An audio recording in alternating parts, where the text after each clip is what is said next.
Bismillah, Assalamualaikum warahmatullahi wabarakatuh. Perkenalkan, nama saya Muhammad Abianta Saputra. Saya dari Fakultas Keguruan dan Ilmu Pendidikan dari jurusan Pendidikan Guru Sekolah Dasar. Insya Allah hari ini saya akan membahas sedikit tentang yang pertama, makna pilar dalam konteks pendidikan sebagai dasar atau tiang penguat sistem pendidikan. Yang kedua, prinsip dasar pendidikan menurut Ki Hajar Dewantara. Ing ngarso sung tulodo, ing madya mangun karso tuturi handayani. Dan yang ketiga, analisis relevansi dan tantangan penerapan prinsip tersebut dalam era digital. Misalnya dalam pembelajaran daring, literasi digital, karakter peserta didik, dan peran guru. Dan yang terakhir, refleksi singkat tentang bagaimana pilar tersebut dapat menjawab persoalan pendidikan nasional saat ini. Yang pertama yaitu makna pilar dalam konteks pendidikan sebagai dasar atau tiang penguat sistem pendidikan. Pilar adalah dasar atau penyangga yang memperkuat suatu bangunan. Dalam pendidikan, pilar berfungsi sebagai landasan yang menopang seluruh proses pendidikan agar tujuan pendidikan dapat tercapai. Tanpa pilar yang kuat, sistem pendidikan akan kehilangan arah dan sulit menghasilkan generasi yang berkualitas. Yang kedua, mengenai prinsip dasar pendidikan menurut Ki Hajar Dewantara, ing ngarso sung tulodo, ing madya mangun karso, dan tuturi handayani. Salah satu tokoh pendidikan Indonesia yang memberikan landasan penting bagi pendidikan nasional adalah Ki Hajar Dewantara.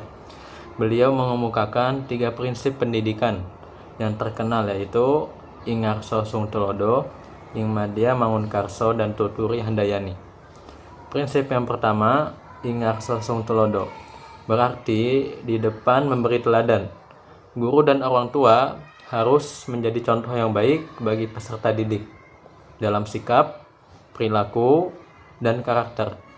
Di era digital, prinsip ini sangat relevan karena peserta didik tidak hanya belajar dari guru secara langsung, akan tetapi juga dari berbagai informasi di internet, dari media sosial. Oleh karena itu, guru harus menjadi teladan dalam penggunaan teknologi secara bijak dan bertanggung jawab. Prinsip yang kedua, ing madya mangun karso, berarti di tengah membangun semangat. Guru tidak hanya menyampaikan materi, tetapi juga mendampingi, memotivasi, dan mendorong peserta didik untuk aktif dalam belajar, dalam pembelajaran daring maupun hybrid.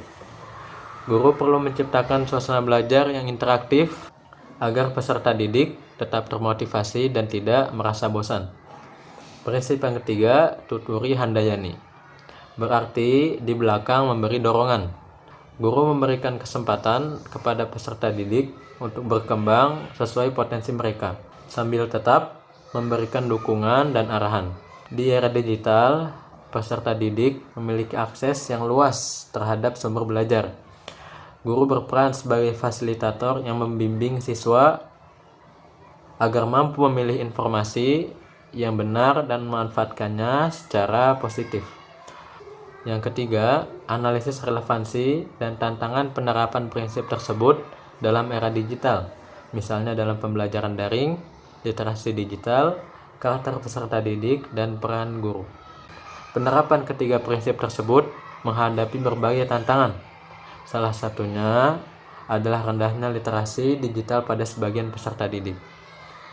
Selain itu, penggunaan media sosial yang berlebihan dapat mempengaruhi karakter, kedisiplinan, dan konsentrasi belajar siswa.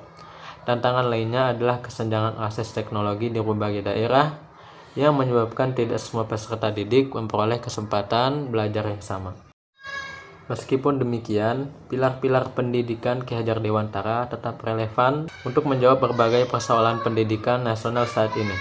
Keteladanan guru dapat membentuk karakter peserta didik. Pendampingan yang baik dapat meningkatkan motivasi belajar. Sementara, dukungan bimbingan yang tepat dapat membantu siswa menjadi individu yang mandiri, kreatif, dan bertanggung jawab dalam memanfaatkan teknologi. Yang keempat, refleksi singkat tentang bagaimana pilar tersebut dapat menjawab persoalan pendidikan nasional saat ini. Sebagai refleksi, saya berpendapat bahwa kemajuan teknologi harus diimbangi dengan penguatan nilai-nilai pendidikan. Teknologi dapat berubah dengan cepat, tetapi prinsip-prinsip pendidikan yang diajarkan Ki Hajar Dewantara tetap menjadi fondasi penting dalam membentuk generasi yang cerdas, berkarakter, dan siap menghadapi tantangan masa depan. Mungkin sekian dari saya, kurang lebihnya mohon maaf. Assalamualaikum warahmatullahi wabarakatuh.